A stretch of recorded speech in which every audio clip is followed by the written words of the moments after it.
মালা, আমি তো আমার পারমিশন না নিয়ে চলে গেছিলাম, তাই মামু বকেছে।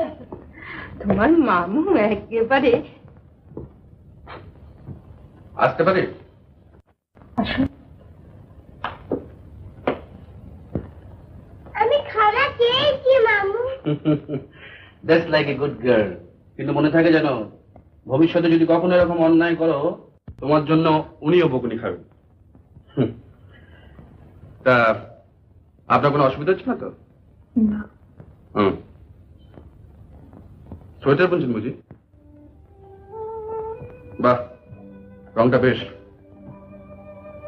আপনার পছন্দ হয়? কেন বলুন তো? না, এমনি। সাহেব, আপনার দেরি। চলো আসছি।